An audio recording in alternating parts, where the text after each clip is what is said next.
¿Hasta dónde hemos llegado? Hasta las casas están viniendo a buscar a los vendedores para quitarles su mercadería. Aquí viven los señores de los carretones, de los tacos, y hasta aquí han venido a la casa.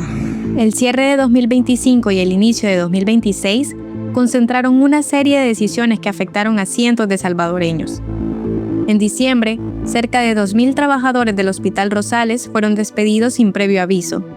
Médicos, enfermeras, técnicos y personal de apoyo. Las consecuencias no tardaron en manifestarse. La falta de personal paralizó áreas completas, y según denunciaron los propios trabajadores, hubo órdenes de desconectar a pacientes con insuficiencia renal porque ya no estaban quienes sabían operar los equipos. Todo eso ocurre en un sistema de salud que ya estaba al límite. En el Centro Histórico de San Salvador, durante el cierre de año, regresaron los operativos y decomisos contra vendedores ambulantes, como parte de una política de control del espacio público impulsada desde la alcaldía dirigida por Mario Durán. En los primeros días de 2026, conocimos un nuevo caso de persecución transnacional contra un fotoperiodista salvadoreño. No son hechos aislados, todo eso hace parte de la forma de gobierno de Nayib Bukele. Soy Graciela Barrera, es 10 de enero. Hoy en el resumen, 2026 arranca con despidos en salud y represión en el Centro Histórico de San Salvador.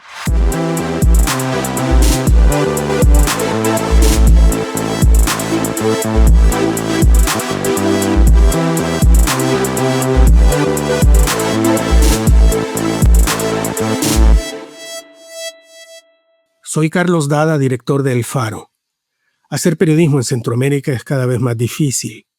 Trabajamos bajo acosos, amenazas y detenciones arbitrarias por parte de regímenes que necesitan ocultar su corrupción, sus abusos de poder y sus pactos mafiosos. Informarte con El Faro es gratis. Hacer El Faro no. Demanda muchos recursos. Si nuestro trabajo te parece importante, ayúdanos a seguirlo haciendo. Unite como suscriptor en nuestro programa de excavación ciudadana. Ingresa a apoya.elfaro.net. Gracias.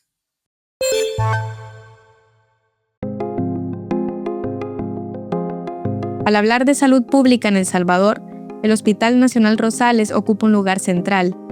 Ahí se concentra la atención especializada para adultos, enfermedades crónicas, atención renal y cirugías de mayor complejidad que otros hospitales del sistema público no pueden asumir por falta de especialistas o equipo tecnológico. Los registros institucionales del Rosales reflejan el volumen que maneja.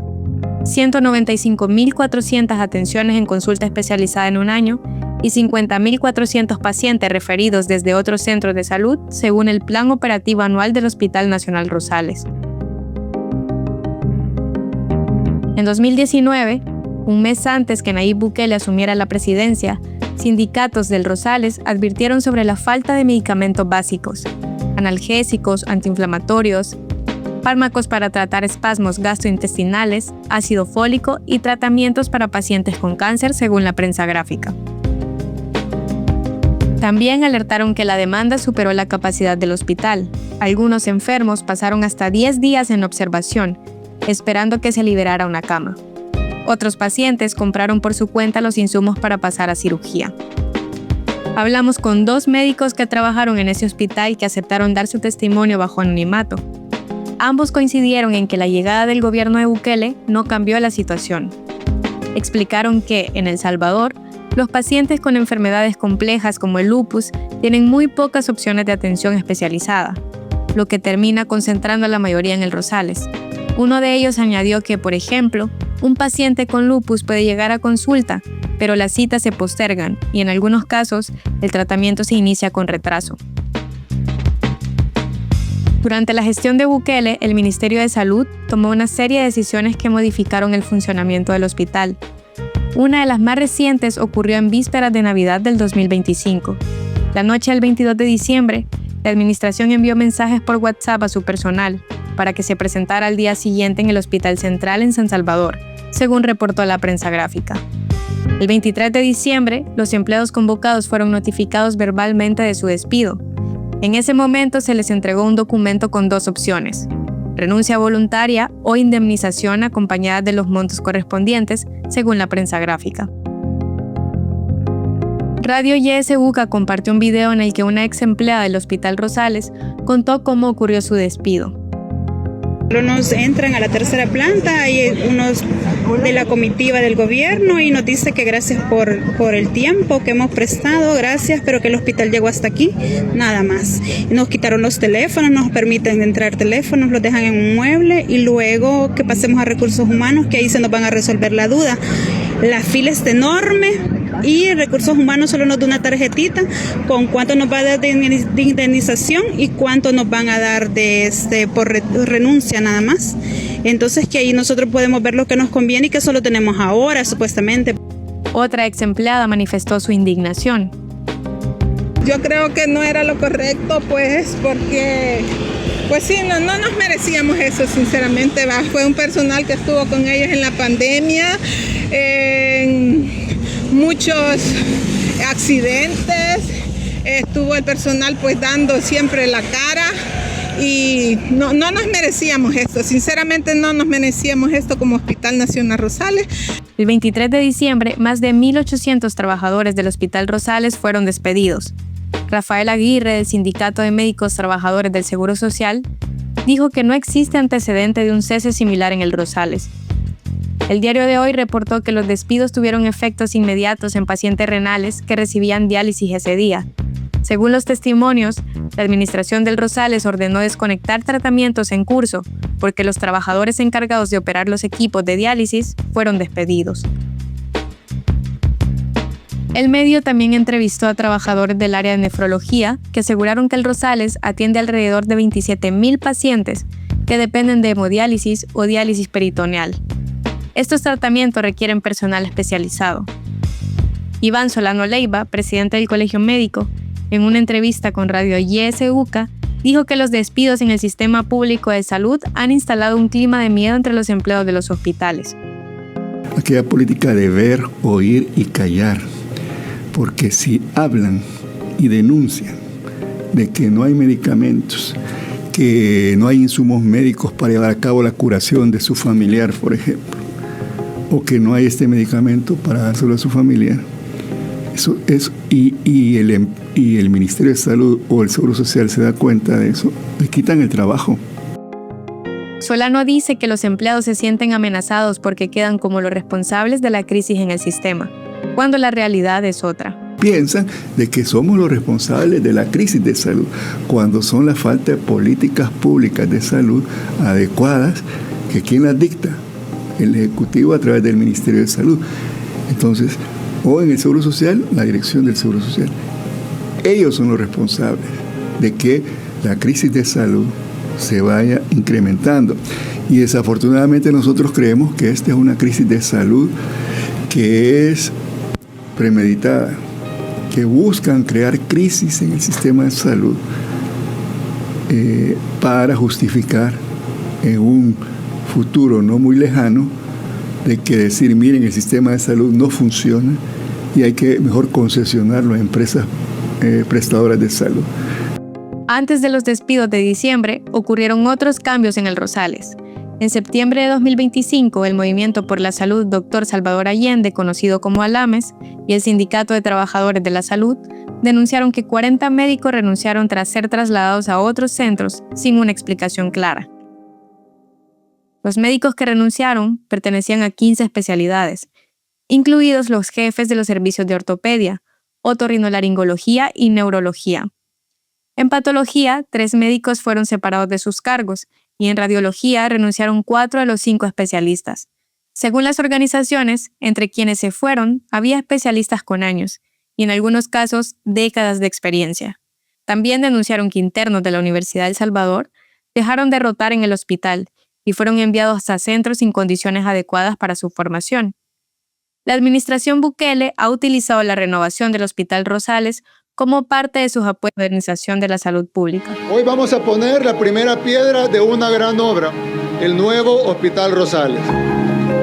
El Hospital Rosales se inauguró en 1902 y tuvieron que pasar 120 años para que alguien viniera a reconstruirlo. El proceso, sin embargo, inició en el gobierno del FMLN entre el 2014 al 2019. Es decir, cuando Bukele asumió la presidencia, el préstamo ya estaba en marcha. Aún así, la construcción del nuevo Hospital Rosales tardó más de 4 años en comenzar. El inicio oficial de la obra se anunció el 15 de junio de 2023. Ese día, Bukele dijo que el hospital se construiría con fondos propios y no con el dinero del préstamo que hizo el Banco Interamericano de Desarrollo por $170 millones. Sin embargo, el gobierno ya había ejecutado en su remodelación 51.2 millones de ese préstamo del BID, cerca del 30% del total, según datos del Ministerio de Hacienda citados por Gato Encerrado. La construcción del nuevo Hospital Rosales implicó el traslado a distintos hospitales de consultas externas especializadas, incluyendo al menos 26 especialidades médicas. La medida impactó principalmente a pacientes con enfermedades crónicas que requieren controles periódicos y que al llegar al Rosales fueron notificados que debían desplazarse a otros centros. En medio de esa construcción, en el antiguo edificio del Rosales se construyó una cancha de pádel. La obra fue confirmada por el Colegio Médico y Alames El Salvador. A finales de diciembre de 2025, las autoridades anunciaron que el nuevo Hospital Rosales será inaugurado pronto, sin especificar cuándo.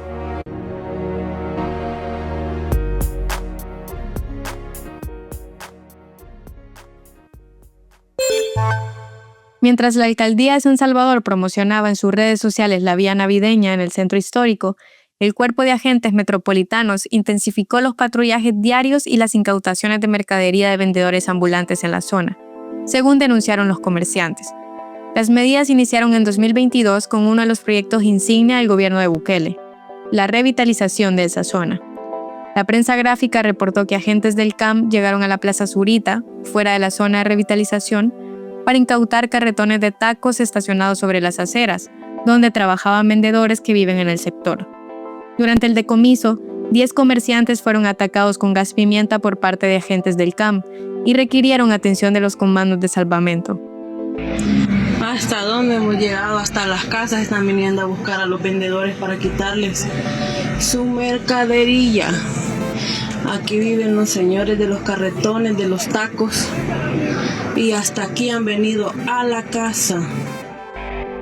Mario Durán, el alcalde, reacciona a los altercados.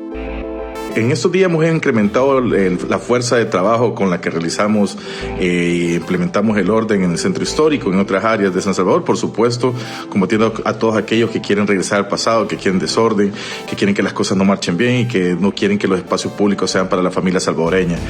A estas personas les decimos, no volveremos ni un paso atrás. Pero, bueno, hemos visto con preocupación también cómo utilizan niños, cómo utilizan personas pues mayores de edad, cómo de repente están haciendo uso de instrumentos para dañar vehículos como clavos en las calles, etcétera. Hemos visto cómo sirven de poste y cómo se encuentran estructurados, cómo tienen sus bodegas también en el centro histórico, en otras áreas, y cómo ellos se desplazan por todas zonas. Es curioso cómo se encuentran tan bien estructurados. Estamos haciendo una investigación seria sobre el caso y sobre cada uno de estos temas, pero lo que le puedo decir al pueblo salvadoreño es que no vamos a dar ni un paso atrás. El CAM usa el régimen de excepción para perseguir a los vendedores del centro histórico bajo la amenaza de llevarlos a prisión. En El Salvador, casi 800.000 personas trabajan por cuenta propia en la informalidad, la mayoría sin un local fijo. Eso significa que venden o trabajan desde su casa, en la calle o en lugares improvisados, según el análisis de la informalidad en El Salvador, elaborado por el Banco Central de Reserva. En julio de 2025, la alcaldía de San Salvador aprobó una ordenanza que permite recuperar la mercadería decomisada pagando una multa. Pero vendedores entrevistados por la prensa gráfica dijeron que las autoridades no les devolvieron sus productos después de pagar dicha sanción, para evitar que vuelvan a vender. El 2 de enero, el fotoperiodista salvadoreño Diego Rosales, de 25 años, fue detenido en Sevilla tras acudir a su entrevista de solicitud de asilo en España. La detención se realizó por una alerta de Interpol emitida a petición del gobierno de El Salvador, que lo vincula a 2 delitos, agrupaciones ilícitas y hurto informático. El proceso judicial que enfrenta Rosales tiene reserva parcial. Eso significa que no pueden ser de conocimiento público detalles del caso. Una de las tácticas recientes de la policía de Bukele es la visita a vivienda con excusas sobre accidentes o transporte de personas sospechosas. Así inició el caso de Rosales en julio de 2025, similar al de Ruth López, abogada y defensora, y Enrique Anaya, abogado constitucionalista, que fueron capturados.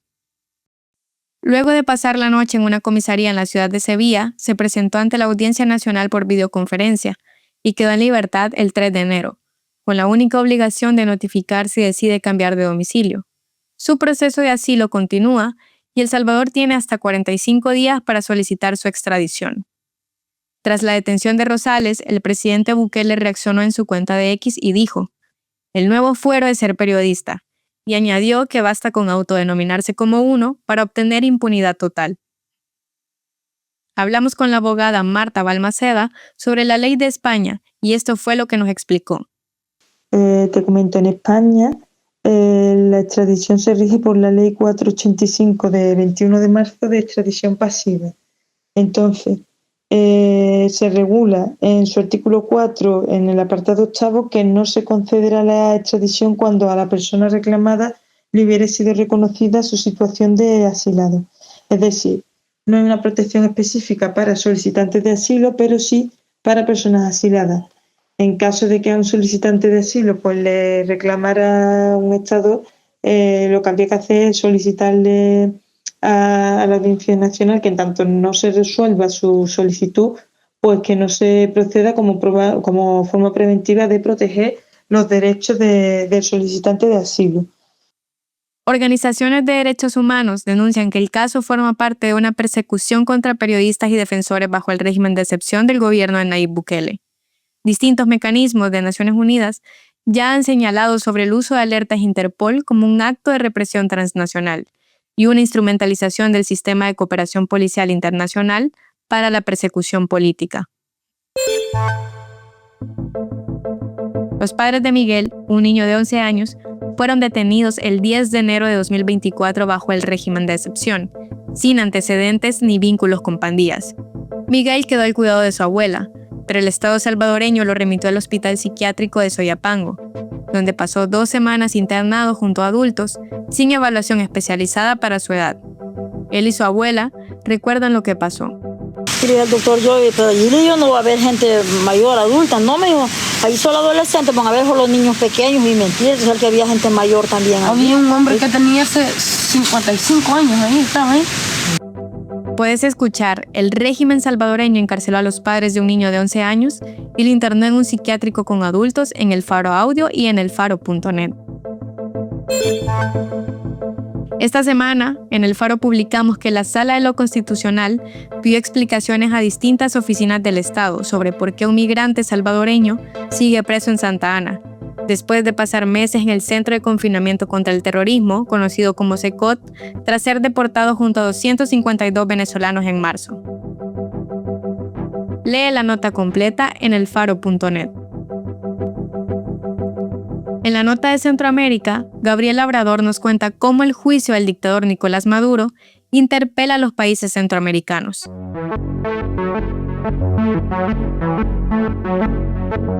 There is an air bridge where the Venezuelan regime, they pay to have free airspace access undetected to Honduras, then Guatemala, and to Mexico, where they can traffic these drugs, transport these drugs. They're also exchanging money for bribes. They're exchanging weapons for the ports of entry and airspace to get these drugs to all these other countries and into the United States.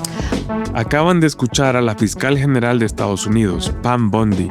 En agosto dijo que Honduras y Guatemala vendían su espacio aéreo al régimen de Venezuela para transportar droga hacia ese país. Lo dijo cuando la Fuerza Naval estadounidense hundía lanchas venezolanas en el Caribe por orden de Trump. 4 meses después, el 3 de enero, Estados Unidos intervino ilegalmente con su ejército al territorio venezolano para capturar al dictador Nicolás Maduro, a quien Bondi señaló de ser el líder criminal. Ahora Maduro es procesado en una corte de Nueva York. El desarrollo del juicio probará qué tan creíbles son los señalamientos en su contra. La misma fiscal Bondi se desdijo sobre la existencia del cártel de los soles que antes aseguraba que dirigía Maduro. La narrativa de la administración Trump también se debilitó cuando liberó a Juan Orlando Hernández, expresidente de Honduras, condenado por narcotráfico. En el expediente contra Maduro se menciona a Honduras como puente de la droga precisamente en los años en que Hernández fue presidente. El juicio contra Maduro pondrá a prueba las acusaciones y mostrará el rol que los países de Centroamérica han tenido en las rutas del narcotráfico. El Salvador es hasta ahora el único país que ha podido sacar provecho político de la situación. No aparece en la acusación contra Maduro y Nayib Bukele recordó públicamente que él dispuso del SECOT para recluir venezolanos deportados que luego fueron canjeados por presos estadounidenses. También se burló de funcionarios de Estados Unidos que criticaron a Trump por violar leyes nacionales e internacionales para arrestar a Maduro. El resto de países centroamericanos tendrá que mirarse en ese espejo, comenzando por Honduras y la reciente liberación del expresidente Juan Orlando Hernández, que fue capturado y extraditado en 2022, al terminar su mandato presidencial. Su hermano Tony Hernández había sido condenado previamente por drogas y en su juicio se demostró que el capo Joaquín El Chapo Guzmán había sobornado al expresidente para garantizar protección de los cargamentos de droga. Óscar Estrada, periodista hondureño, sostiene que desde 2013 todos los candidatos presidenciales han recibido dinero del narco para sus campañas. Guatemala, según el Departamento de Estado, es uno de los 2 países por donde traficó el 90% de la cocaína incautada en Estados Unidos en 2020. El otro país es México. En 2022, El Faro reportó que el mexicano Cártel Jalisco Nueva Generación operaba en 8 departamentos de Guatemala y que su expansión fue gracias a su alianza con los Huistas, una organización guatemalteca sancionada por Estados Unidos en 2022, socia del Cártel de Sinaloa y con vínculos en la política guatemalteca. En agosto, el gobierno de Guatemala rechazó en un comunicado que redes criminales usen su espacio aéreo y puntualizó que en gobiernos anteriores el tráfico aéreo de drogas era mayor. En Nicaragua, según el medio Divergentes, el juicio contra Maduro abre la posibilidad de que afloren nuevos detalles sobre el papel del régimen Ortega Murillo en las rutas de la cocaína hacia Estados Unidos, tal como lo advirtió el Departamento de Estado en una sanción de 2025 cuando lo designó como un país clave en el tráfico de drogas. Un antecedente del caso contra Maduro fue un expediente de 2011 contra Hugo El Pollo Carvajal, ex jefe de la inteligencia militar del chavismo venezolano. Carvajal se declaró culpable en junio de 2025 y ahora es testigo contra Maduro. Carvajal relató que en 2009 estuvo en una reunión en la que participaron Maduro y representantes de las FARC para coordinar el envío de 4 toneladas de cocaína en una ruta que conectaba Venezuela con Managua. En junio pasado, la DEA estadounidense se retiró de Nicaragua alegando falta de cooperación del régimen de Ortega Murillo. Para más información sobre la captura de Maduro, lee nuestro editorial Trump se apodera de Venezuela en elfaro.net o escúchala en El Faro Audio.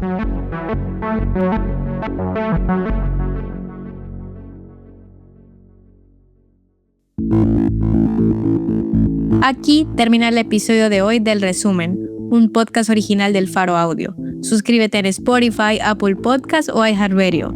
Este episodio fue editado por Victoria Delgado. El arte de portada es de Daniel Reyes. La producción de sonido y música es de Omnium.